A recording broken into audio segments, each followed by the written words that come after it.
बिस्मिल्लाहिर्रहमानिर्रहीम। अस्सलामुअलैकुम। कहते हैं किसी जमाने में एक बादशाह का बेटा वजीर के बेटे के साथ पढ़ता था। एक रोज पढ़ाई में मसरूफ थे कि अचानक शहजादा वजीरजादे से कहने लगा, अगर हम पढ़ते पढ़ते यहीं सो गए तो हम में से जो पहले उठे वो दूसरे को भी जगा दे। पढ़ते पढ़ते आखिरकार वो दोनों लड़के सो गए। दूसरे रोज वजीरजादे की आंख पहले खुल गई और उसने वादे के मुताबिक शहजादे को भी जगा दिया। आंख खुलते ही शहजादे ने अपने चारों तरफ देखा और फिर अचानक जोर जोर से रोना शुरू कर दिया। उसकी यह हालत देखकर वजीरजादा घबरा गया और उस शहजादे से रोने का सबब जानने की कोशिश की, मगर वो कुछ भी ना बोला। उसके रोने की आवाज सुनकर मलका भी आ गई। उसने पूछा, मगर शहजादा तब भी कुछ ना बोला। बादशाह ने भी लाख कोशिश की, मगर शहजादा फिर भी खामोश रहा। उसकी ये हालत देखकर बादशाह परेशान हो गया और उसने वजीरजादे को फांसी का हुक्म सुना दिया। बादशाह का ख्याल था कि वजीरजादा रात को शहजादे के कमरे में सोया था और उसी ने शहजादे को कोई ऐसी बात कही है जिसकी वजह से शहजादे को मुसलसल चुप लग गई है। आखिर वो दिन भी आन पहुंचा जिस रोज वजीरजादे को फांसी दी जानी थी। फांसी घाट के नजदीक बहुत से लोग जमा थे, जबकि एक तरफ बादशाह और शहजादे समेत वजीर बैठे थे। जब जल्लाद उसे फांसी के फंदे के करीब ले गए तो शहजादे ने अपनी चुप तोड़ डाली।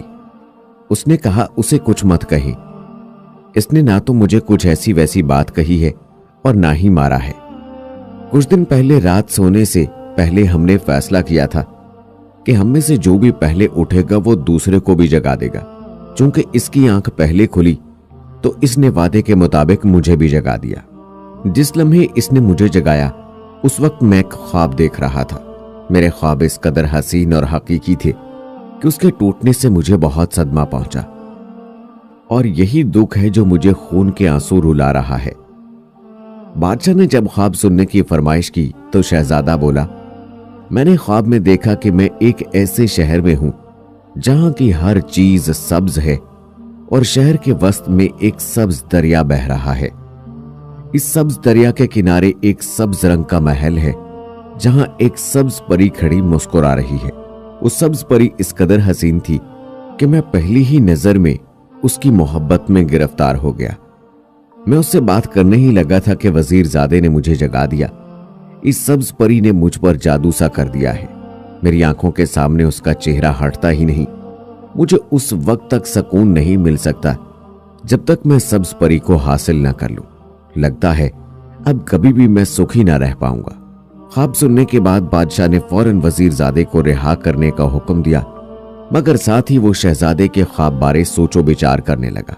किसी भी बाप की तरह वो भी अपने बेटे को खुशो खुर्म देखना चाहता था। इस परेशानी में इसने शहजादे से कहा, यह काम तो बहुत मुश्किल है। अब हम क्या जाने कि वो सब्ज शहर कहाँ है जिसके वस्त में सब्ज दरिया बहता है। सब्ज दरिया के किनारे सब्ज महल कहाँ है जहां सब्ज परी रहती है। उसे हम भला कहां तलाश करेंगे। शहजादा बोला, ख्वाब मैंने देखा है, लिहाजा अब सब्ज परी की तलाश भी मुझ ही को करनी होगी। ये कहने के बाद शहजादे ने बादशाह से सब्ज परी को ढूंढने के लिए जाने की इजाजत मांगी। बादशाह तो पहले ही परेशान था, अब शहजादे की रवानगी का सोचकर घबरा गया। उसने शहजादे को मुख्तलिफ हीलों बहानों से रोकने की कोशिश की, मगर शहजादे के दिलो दिमाग पर बस एक ही भूत सवार था। आखिर बादशाह को हार मानना पड़ी। शहजादे के जाने के इंतजामात होने लगे। बादशाह ने हुक्म दिया कि शहजादे को अस्तबल का सबसे तेज रफ्तार घोड़ा दिया जाए। शहजादा कई दिन और रातें मुसलसल सफर में रहा। आखिरकार एक खानका के पास पहुंचकर उसने अपना घोड़ा रोक लिया और दरख्त के नीचे बैठकर आराम करने लगा। उसे वहां बैठे अभी कुछ ही देर गुजरी थी कि एक बुजुर्ग भी वहां आ पहुंचे। कितनी ही देर दोनों खामोश बैठे रहे। फिर बुजुर्ग बोले, नौजवान तुम कौन हो, कहां से आए हो और इन जंगलों में क्यों भटक रहे हो। शहजादे ने उन्हें अपना ख्वाब सुनाया और कहा कि वो अब इस सब्ज परी के बगैर जिंदा नहीं रह सकता। बुजुर्ग ने उसे तसल्ली दी और कहा कि वो उसकी मदद करेंगे। रात के वक्त जब शहजादा गहरी नींद सो गया तो बुजुर्ग ने अपना सामान से मखसूस किस्म की खड़ावें यानी लकड़ी के जूते निकाले, उन्हें अपने पांव में डाला और कहा, चल चल खड़ावें चल, उस सब्ज शहर में चल। अगले ही लम्हे वो बुजुर्ग सब्ज शहर में खड़े थे। उन्होंने फिर कहा, चल चल खड़ावें चल, उस सब्ज दरिया को चल। आंख झपकने से पहले वो सब्ज दरिया के किनारे खड़े थे। कुछ देर उन्होंने उस दरिया का नजारा किया और फिर बोले, चल चल खड़ावें चल, उस सब्ज महल में चल। अब वो सब महल में खड़े थे। वहां पहुंचकर उन्होंने महल के सभी कमरों में झांका। आखिरकार एक कमरे में उन्हें सब्ज परी मिल गई जो अपने बिस्तर पर सो रही थी। परी को देखकर पहले तो बुजुर्ग मुस्कुराए और फिर बोले, चल चल खड़ावें चल, अब खानका को चल। खानका वापस पहुंचकर बुजुर्ग सो गए और सुबह इस बात का जिक्र शहजादे से भी ना किया। दूसरी रात वो बुजुर्ग फिर सब्ज महल में गए और वहां का दोबारा जायजा लिया। इसी तरह 3 रोज बीत गए। वो हर रात सब्ज महल में पहुंच जाते और वहां का जायजा लेकर वापस लौट आते। अब वो सब्ज महल और वहां की मकीनों के बारे में मुकम्मल मालूमात हासिल कर चुके थे। चौथे रोज बुजुर्ग ने शहजादे को अपने पास बुलाया और कहा, बेटा, सब्ज परी को तो मैंने तलाश कर लिया है, मेरी मानो तो उसे भूल जाओ, क्योंकि उसे हासिल करना बहुत मुश्किल है, वो जिन्नात के कब्जे में है। मगर शहजादा सब्ज परी को हासिल करने की जिद पर अड़ा रहा। उसने बुजुर्ग से कहा, खुदा के लिए मुझे आप सब्ज महल में छोड़ाएं। अगर खुदा की मर्जी होगी तो मैं उसे हासिल कर लूंगा, और अगर खुदा ने जिंदगी ही इतनी लिखी है तो ये मेरा मुकद्दर। शहजादे की बात सुनकर बुजुर्ग बहुत खुश हुए और उसे अपनी एक खड़ाऊं दी और दूसरी खुद पहनकर बोले, चल चल खड़ावें चल, उस सब्ज शहर में चल। शहजादे को बुजुर्ग ये कह चुके थे कि वो अपनी आंखें बंद कर ले। शहजादे ने अपनी आंखें बंद की हुई थी। अगले ही लम्हे बुजुर्ग ने आहिस्ता से शहजादे को आंखें खोलने का कहा। शहजादे ने हैरानी और खुशी के मिले जुले जज्बात के साथ आंखें जो खोली तो खुद को एक ऐसे शहर में पाया जहां हर शय सब्ज थी। शहजादे की हालत देखकर बुजुर्ग मुस्कुराते रहे। सब्ज शहर देखकर शहजादा बहुत खुश हुआ। बुजुर्ग ने फिर खड़ाओं को हुक्म दिया, चल चल खड़ावें, उस सब्ज दरिया को चल। अब जो शहजादे ने आंखें खोली तो वो सब्ज दरिया के किनारे पहुंच गया। कुछ देर तो वो दोनों सब्ज दरिया के किनारे घूमते रहे। उसके बाद बुजुर्ग ने कहा, चल चल खड़ावें चल, उस सब्ज महल में चल। सब्ज महल का सुनकर तो शहजादे की हालत गैर होने लगी। अब वो फौरन से पहले सब्ज परी को एक नजर देखना चाहता था। उसी लम्हे वो सब्ज महल में पहुंच गए और बुजुर्ग शहजादे को उस कमरे की तरफ ले गए जहां सब्ज परी कैद थी। शहजादे ने दरवाजे की ओट से कमरे में झांका तो सामने सब्ज परी का चेहरा नजर आया। सब्ज परी बीन बजा रही थी, मगर उसकी गोद में एक हैबतनाक देव सर रखे सो रहा था। यह देखकर शहजादा घबरा गया।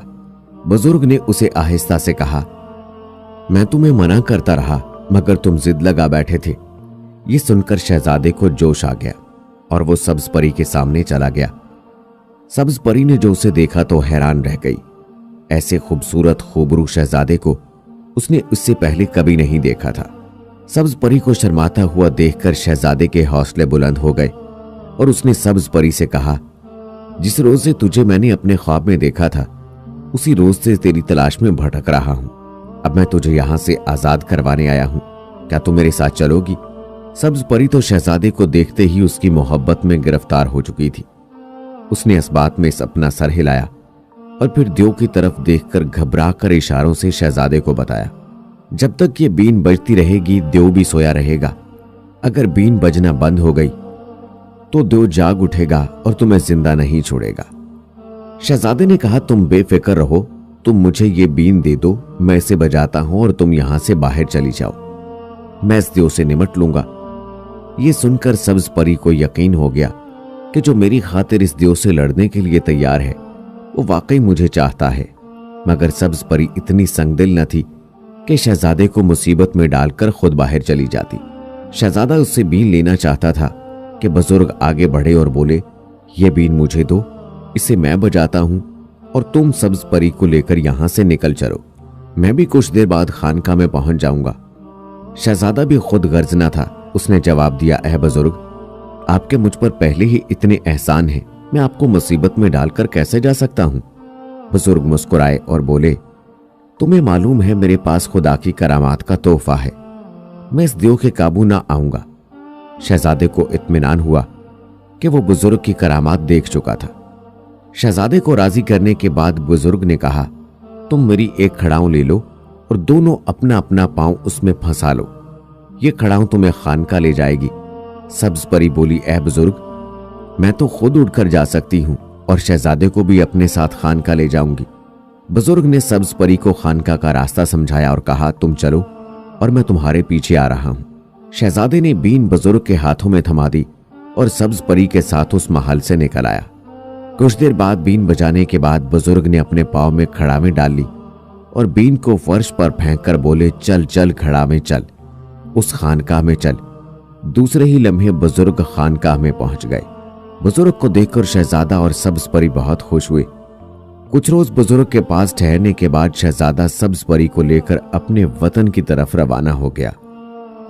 रास्ते में सब्ज परी शहजादे से कहने लगी, मैं तुम्हारे वतन जा तो रही हूं, मगर मेरी एक शर्त भी है। जब शहजादे ने शर्त के बारे में पूछा तो सब्ज परी ने कहा, शर्त यह है कि पहले तुम अपने शहर से बाहर एक महल तमीर करवाओ जो सिर्फ हम दोनों के लिए होगा। तुम्हारे खानदान के किसी फर्द को इस महल में आने की इजाजत नहीं होगी। शहजादे ने सब्ज परी की यह शर्त मान ली और सब्ज परी को बताया कि इसके दादा ने एक महल शहर से बाहर बनवाया था, हम दोनों उसी में रहेंगे। जब दोनों शहर के नजदीक पहुंचे तो पहरेदारों ने शहजादे के घोड़े को पहचान लिया। शहजादे ने पहरेदारों से कहा, बादशाह सलामत को इत्तला कर दो कि हम दोनों शहर से बाहर वाले महल में ठहरेंगे, हमें मिलने कोई ना आए, मैं खुद आराम करने के बाद बादशाह सलामत की खिदमत में हाजिर होऊंगा। बादशाह को पैगाम भिजवा दिया गया और शहजादा सब्ज परी के हमरा शहर से बाहर महल में चला गया। दूसरे रोज शहजादे ने अकेले ही बादशाह के हजूर हाजिरी दी और उन्हें सारी सूरत हाल से आगाह किया। बादशाह को तो सिर्फ शहजादे की खुशी अजीज थी, वो खुश था कि उसके बेटे ने अपनी मंजिल पाली है। बादशाह ने अपने खानदान के सभी अफराद को शहजादे के महल में ना जाने की ताकीद कर दी और शहजादा खुशी खुशी वापस सब्ज परी के पास चला गया। इस बात को भी कुछ ही रोज गुजरे थे कि एक दिन खानदान की कुछ औरतें इकट्ठी होकर मलका के पास जा पहुंची। उन्होंने मलका से ऐसी ऐसी बातें की कि मजबूरन मलका को इन औरतों को अपने साथ लेकर शहजादे के महल में जाना पड़ गया। इन औरतों की नजर जब सब्ज परी पर पड़ी तो उन्होंने उसके हुस्न की तारीफ में जमीन आसमान एक कर दिए। अपनी तारीफ सुनकर सब्ज परी बोली, अभी मैं खाक खूबसूरत नजर आती हूं, अगर आप मेरा असल रूप देखें तो बस देखती ही रह जाएंगी। मलका बोली, तो फिर देर किस बात की है, चल बेटी जल्दी से तैयार होकर आ जा। सब्ज परी अपने कमरे में गई और अपना असल लिबास पहनकर उन औरतों को सलाम करने आई। औरतें वाकई उसको देखती ही रह गईं। अभी सब परी के हुस्न को देखकर हैरान ही हो रहे थे कि सब्ज परी उड़कर वहां से चली गई। जब शहजादे को सब्ज परी के चले जाने का इल्म हुआ तो इस पर जैसे गमों का पहाड़ टूट पड़ा। सब्ज परी के फराक में रो रो कर उसने अपना हाल तबाह कर लिया। एक रोज गम में निढाल वो बादशाह के पास जा पहुंचा और बोला, सब्ज परी के बगैर मैं एक पल भी नहीं रह सकता, आप मुझे इजाजत दें ताकि मैं दोबारा सब्ज परी की तलाश में जा सकूं। बादशाह से भी शहजादे की हालत देखी ना जाती थी, इसलिए ना चाहते हुए भी शहजादे को जाने की इजाजत दे दी। शहजादा सबको अलविदा कहकर फिर से सब्ज परी की तलाश में निकल खड़ा हुआ। कई दिन के सफर के बाद वो उसी खानकाह में पहुंच गया जहां उसे बुजुर्ग मिले थे। जब शहजादा खानकाह पहुंचा तो वो बुजुर्ग अभी वहीं मौजूद थे जिन्होंने शहजादे को सब्ज परी से मिलवाया था। शहजादे ने उन्हें तमाम राम कहानी सुनाई और उनसे एक बार फिर मदद मांगी। उसकी बातें सुनकर बुजुर्ग सोच में डूब गए। कुछ देर खामोश बैठे रहने के बाद वो उठे और अपनी खड़ामें पहनकर शहजादे को फिर उसी सब्ज शहर में ले गए जहां सब्ज दरिया बहता था और जिसके सब्ज महल में सब्ज परी मुक़य्यद थी। जब वो सब्ज परी के पास पहुंचे तो वो कमरे में अकेली ही थी। उसे देखते ही शहजादा उसकी तरफ लपका और बोला, शुक्र है इस जात का जिसने दोबारा मुझे तुमसे मिलवा दिया।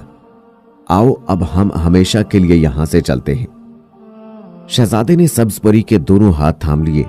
सब्ज परी बोली, मैं तो पहले ही बड़ी मुश्किल से तुम्हारे साथ चली गई थी, अब देव ने ऐसा जादू कर दिया है कि जो ही मैं इस महल से निकलूंगी तो उसे मालूम हो जाएगा। अब तो वो ज्यादा देर के लिए मुझे अकेला भी नहीं छोड़ता, वो कुछ ही देर में वापस आ जाएगा। जब तक देव जिंदा है मैं तुम्हारे साथ नहीं रह सकती। सब्ज परी को इस बात का यकीन था कि वो मान भी गई तो भी देव ऐसा होने नहीं देगा। जब शहजादे ने सब्ज परी की बात सुनी तो उसका चेहरा मुरझा गया। बुजुर्ग भी उसके पास ही खड़े थे। उन्होंने शहजादे के सर पर प्यार से हाथ फेरा और कहा, मत रो बेटा, मैं तुझे एक सफूफ की 2 पुड़ियां देता हूं, ये तेरे काम आएंगी। इन पुड़ियों को अपने पास रख ले। जब देव यहां आए तो तुम सुर्ख पुड़िया वाला सफूफ उसकी आंखों में डाल देना। इस तरह देव अंधा हो जाएगा। जब देव अंधा हो जाए तो तुम उससे वादा कर लेना कि बिनाई वापस आने पर वो सब्ज परी को रिहा कर देगा। ये जिन्नात अपने वादे का पास रखते हैं। जब वो वादा कर ले तो फिर पीली पुड़िया वाला सफूफ उसकी आंखों में डाल देना। इस तरह तुम्हारा काम हो जाएगा और देव भी कहीं और चला जाएगा। बुजुर्ग ने अभी शहजादे को पुड़ियां पकड़ाई ही थी कि एक जबरदस्त शोर बुलंद हुआ और कमरे में धुआं ही धुआं फैल गया। देव आ गया है, अब जल्दी से कहीं छुप जाए, सब्ज परी ने कहा। बुजुर्ग और शहजादा फौरन एक दरवाजे के पीछे छुप गए और सब्ज परी दूसरी तरफ होकर खड़ी हो गई। देव को महल में दाखिल होते ही इंसानों की बू आ चुकी थी। वो गुस्से में जो कमरे में दाखिल हुआ तो उसके सामने सब्ज परी अकेली ही खड़ी थी। अभी वो इधर उधर देखने के लिए मुड़ने ही लगा था कि शहजादे के दरवाजे की ओट से निकलकर उसके सामने आ गया और उछलकर उसकी आंखों में सुर्ख पुड़िया वाला सफूफ डाल दिया। जो ही सफूफ देव की आंखों में पड़ा तो उसकी बिनाई जाती रही और वो अपना सर पकड़ कर बैठ गया। शहजादा उसके पास खड़ा था, मगर देव तो बस अपनी बिनाई के खो जाने की वजह से सर पकड़े बैठा था। शहजादे ने कहा, ऐ देव, मैं तुझे मारने नहीं आया, तेरी मेरी कोई दुश्मनी भी नहीं। तूने एक मासूम को अपनी कैद में रखा है, इसलिए तुझे यह सजा मिली है। देव ने कहा, अगर मुझे मेरी बिनाई वापस मिल जाए तो मैं उस मासूम को छोड़ दूंगा और वादा करता हूं कि दोबारा किसी को जबरदस्ती कैद नहीं करूंगा। शहजादे ने देव से वादा लिया और फिर पीली पुड़िया से सफूफ निकाल कर देव की आंखों में डाल दिया। अब जो देव ने आंखें मली तो उसे सब कुछ नजर आ रहा था। उसने शहजादे और बुजुर्ग का शुक्रिया अदा किया और अपना जादू खत्म करने के लिए मंत्र पढ़ने लगा। यकदम आंधी आई और घुप अंधेरा छा गया। जब अंधेरा छट गया तो सब्ज महल, सब्ज दरिया, सब्ज शहर और देव सब गायब हो चुके थे, जबकि मैदान में शहजादा और बुजुर्ग और सब्ज परी खड़े थे। सब्ज परी और शहजादा खुशी से झूमने लगे। शहजादा सब्ज परी और बुजुर्ग के हमरा दोबारा उसी खानकाह पर पहुंच गया। वहां पहुंचकर उन्होंने बुजुर्ग को अलविदा कहा और दोनों वतन की तरफ रवाना हो गए। रास्ते में सब्ज परी ने शहजादे से कहा कि अब वो हमेशा इसके साथ रहेगी और उसके खानदान के अफराद भी जब चाहें उसे देख सकते हैं।